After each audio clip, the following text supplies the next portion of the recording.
মা মা আমাদের বাড়িতে কি আজকে মাছ রান্না হয়েছে? হ্যাঁ হ্যাঁ, আজকে আমাদের বাড়িতে সিম্পল উপায়ে ঘরোয়া পদ্ধতিতে মাছের ঝাল রান্না করেছে তোর বাপি। তো চলো এবারে তাহলে আমরা রান্নাঘরে চলে যাই। সকাল সকাল রান্নাঘরে চায়ের কাপটা নিতে এসে দেখি মণ্ডলবাবুর মাছ আনাও হয়ে গেছে, ধোয়াও হয়ে গেছে, আবার সেটাতে হলুদ নুন দিয়ে মাখানোর প্রসেস চলছে। তো আজকে কি রান্না করতে চলেছে বলো? মাছের ঝাল। ও আজকে মাছের ঝাল হতে চলেছে। কী কীভাবে হবে তোমাদের সঙ্গে সেইভাবেই শেয়ার করব। চলো দেখো, কড়াইয়ে তেল দেওয়া হয়ে গেছে এবং তেলটা কিন্তু কড়াইয়ে গরম হচ্ছে। একটু গরম হয়ে যাওয়ার পর এখানে মাছটা ভালো করে মাখানো হচ্ছে। এরপরে মাছটা হালকা হালকা করে ভেজে নেওয়া হবে। ভালো করে নুন হলুদ মাখিয়ে নেওয়ার পর দেখো একটা একটা করে মাছ ভেজে নিতে হবে আমাদেরকে। ঝাল তো অনেকেই করে খাও, তা আমরাও নিজেদের মতো যেমন করে খাই সেরকমই ভাবলাম তোমাদের সঙ্গে একটু শেয়ার করি। টমেটোটা পিস পিস করে কেটে নেওয়া হয়েছে, আর তার সঙ্গে মাছ ভাজার পর্ব তো চলছেই। আর কী কী দেবে এর মধ্যে? আচ্ছা, সর্ষে আর পোস্ত একটু পেস্ট করে নেওয়া হবে। দেখো এর মধ্যে সর্ষে মানে সাদা সর্ষে দেওয়া হয়েছে, একটু পোস্ত আর একটু কালো সর্ষেও দেওয়া হলো, আর এর সঙ্গে কাঁচা লঙ্কা আর আদা দেওয়া হবে। কাঁচা লঙ্কা দেওয়া হলো, লঙ্কাগুলো একদম লাল লাল চকচক করছে। এখন ম্যাক্সিমাম লঙ্কাই কিন্তু ঝালও বেরোচ্ছে। আর একটুখানি মানে 2 কোয়া 3 কোয়া আদা দেওয়া হলো। এবারে এটা ভালো করে পেস্ট করে নিতে হবে। দেখো তেল তো গরম হয়েই গেছে, এর মধ্যে একটু পাঁচফোড়ন আবার দিয়ে দেওয়া হলো। খুব সুন্দর একটা ফ্রেগনেন্স আছে পাঁচফোড়নের জন্য, আর সঙ্গে শুকনো লঙ্কা ফোড়নও দেওয়া হলো। এবারে যে আমরা টমেটোগুলো কেটে রেখেছিলাম সেটা দিয়ে দিলাম। অনেকেই ঘরে এইভাবে করেই থাকো, তো আমাদেরও মনে হলো যে আমরা কীভাবে করি তোমাদের সঙ্গে শেয়ার করি। হ্যাঁ, এর মধ্যে কিন্তু পাঁচফোড়নের জায়গায় কালো জিরে, তাই তো কালো জিরেও দিতে পারো। মণ্ডলবাবু নানা উপায়েই রান্না করেন, তো আজকে একটা উপায় মানে একটা প্রসেস তোমাদের সামনে তুলে ধরলাম।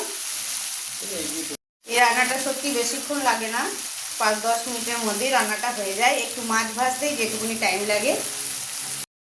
দেখো টমেটোটা তো প্রায় গলেই গেছে। এরপরে আমরা যে মিক্সিতে বেটে রেখেছিলাম সেই পেস্টটা দিয়ে দিলাম। খুব খেতে ভালো হয়, বিরাট কিছু ঝোল হয় না, মাখো মাখো হয়, কিন্তু টেস্টি হয়। দেখো ভালো করে তো মশলাটা কষানো হয়ে গেছে। এর মধ্যে একটু স্বাদ অনুসারে নুন দিয়ে দেওয়া হলো,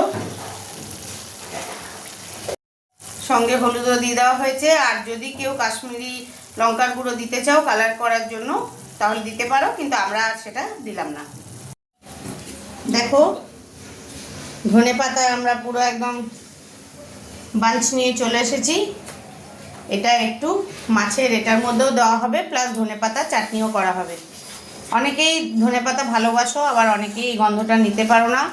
এটা মাছের ক্ষেত্রেও কিন্তু অপশনাল, তোমাদের ইচ্ছা হলে দিও, না হলে কোনো সমস্যা নেই।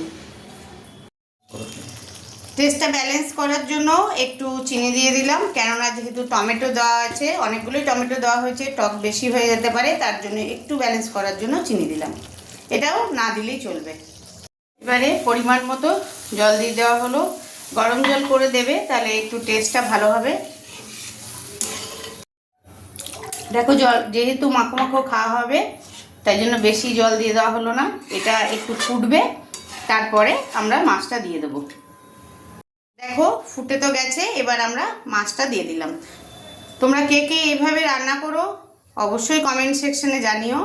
আর যদি না করে থাকো কেউ, এইভাবে করবে, দেখবে খেতে খুব টেস্টি লাগে, একদম মাখা মাখা হয়।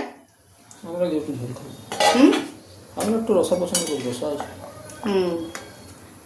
আমার কর্তামশাই একটু আলাদা আলাদা খেতে পছন্দ করে। এটা পাতলা যদি ঝোল করে দেওয়া হয় তখন ওনার খুব একটা পছন্দ হয় না।